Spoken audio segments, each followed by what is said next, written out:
Good morning, everyone. We're going to be continuing our studies of exponential functions. And so what we're going to do is take what we're learning about exponential functions and actually put it to use.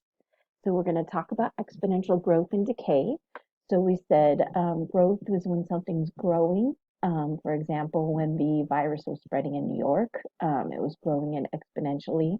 And so the curve went up, whereas decay would be something dying off and the curve would be coming down and approaching zero. So in this case, we're going to be talking about like populations of cities. And so in this formula, N is going to represent the final amount. It could be the final amount of bacteria, the final amount of people. It could be anything like that. N sub 0 is going to be your initial or your original amount.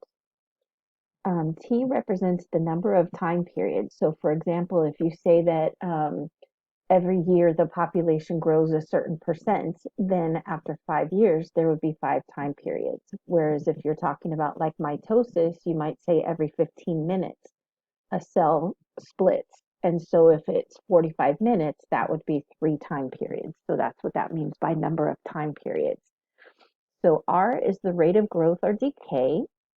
And if R is greater than 0, meaning the rate is greater than 0, that's going to be a growth. Whereas if the rate is less than 0, that's going to be decay. So if you want to take a moment to pause the video and copy this down, it'll be helpful for your homework. So at the beginning, from the book, there was an example that talked about bees, and it says, refer to the beginning of the lesson. So if you want to see the original question, you can look in your book. It says, suppose that a researcher estimates that the initial population of a varroa in a colony is 500. So that means that there's 500 bees. They're increasing at a rate of 14% per week. So notice your time period is a week. So it says, what is the expected population in 22 weeks?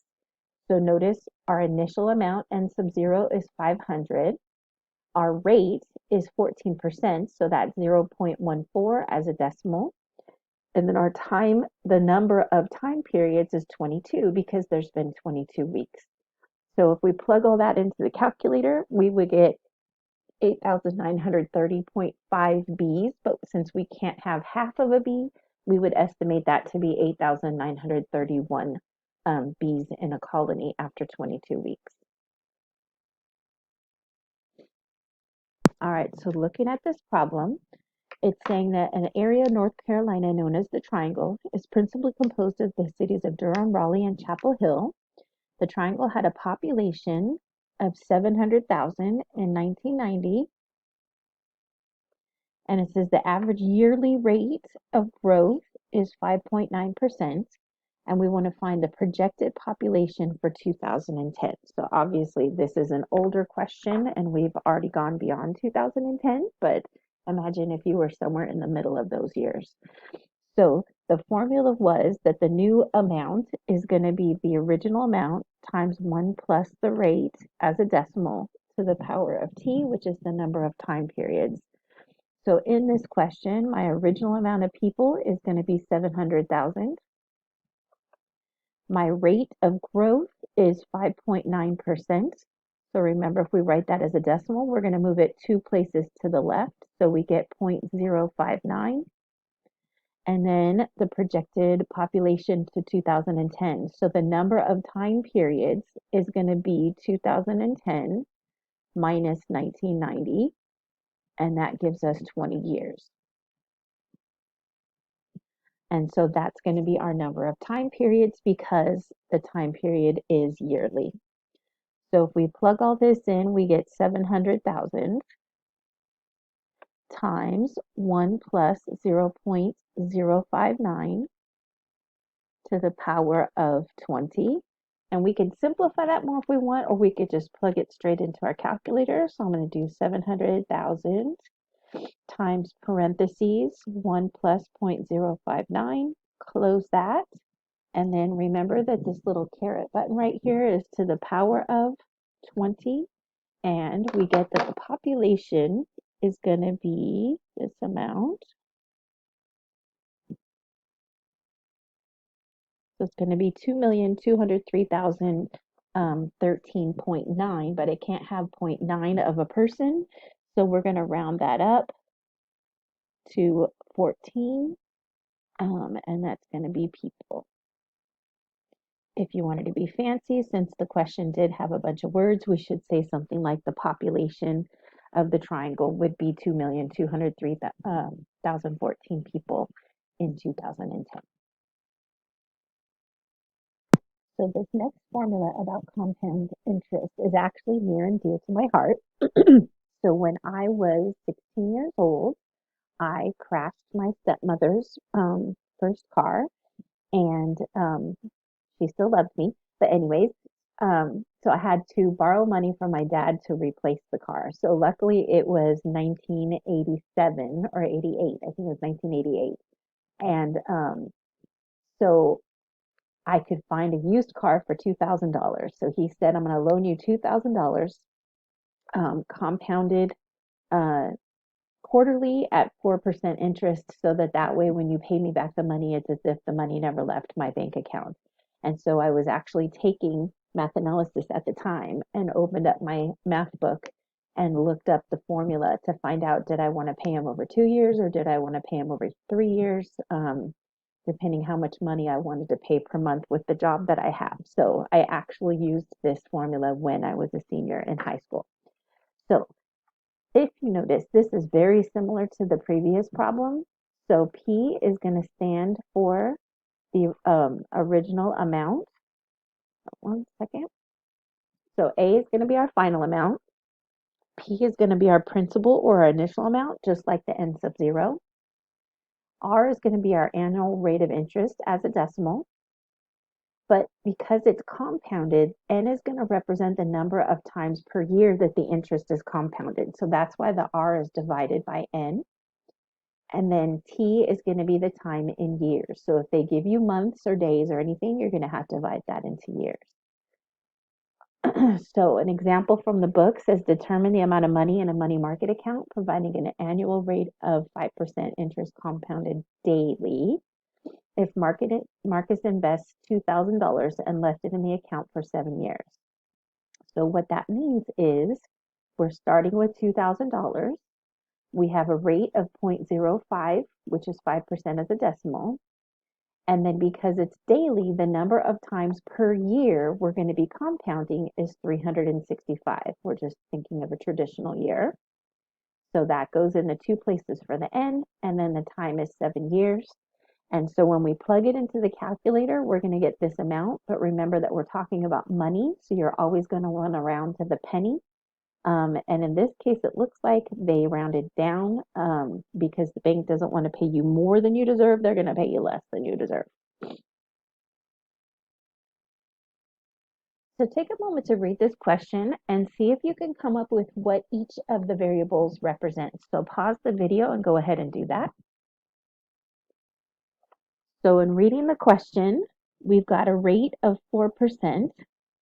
We are compounding it monthly, and the initial investment is $1,000, and we want to put it in for 5 years. So that means that the amount is going to be the initial investment, which is $1,000, times 1 plus the rate as a decimal. So 4% as a decimal would be 0.04. And then it said monthly. So that means that it's going to happen 12 times per year. So I'm going to divide that by 12 and put it to the power of 12.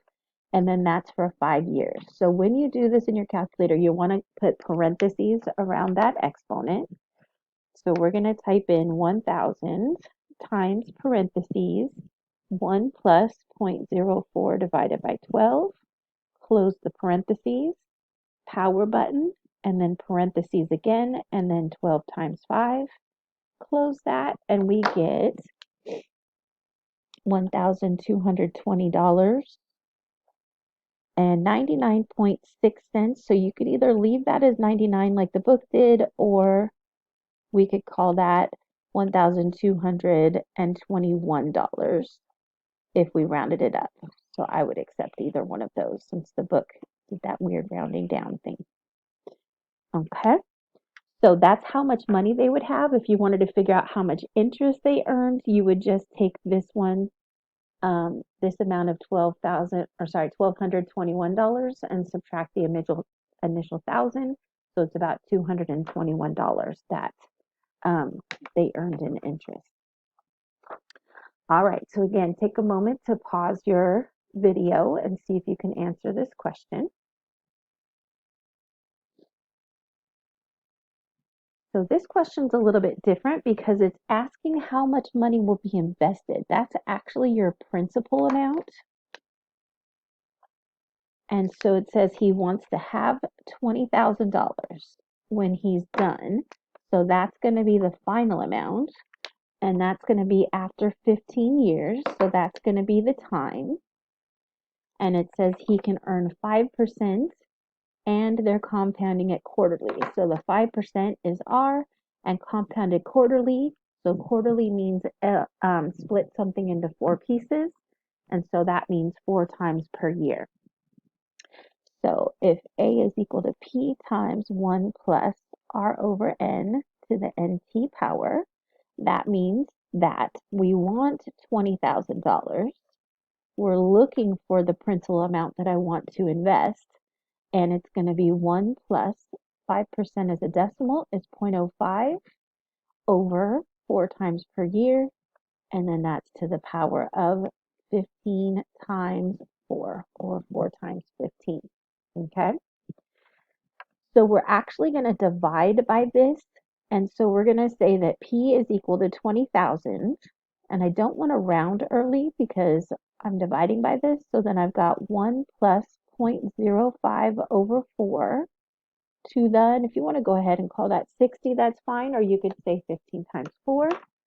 So we're going to plug this straight into our calculator, and so it's going to be 20,000 divided by parentheses, 1 plus 0.05 divided by 4, close the parentheses, power button 60 equals, and I have that I want to invest $9,491.35.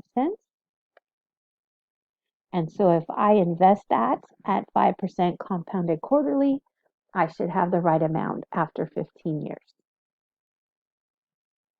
So it looks like that is the end of the lesson. So I will post the worksheet. It's not out of the book. It is a worksheet. I'm going to post that into the Google Classroom. And email me if you want a Zoom meeting, because I think I only had one person show up on Tuesday, which is totally fine. And we can either set up a one-on-one or we can do a group one. So I hope you guys have a great day.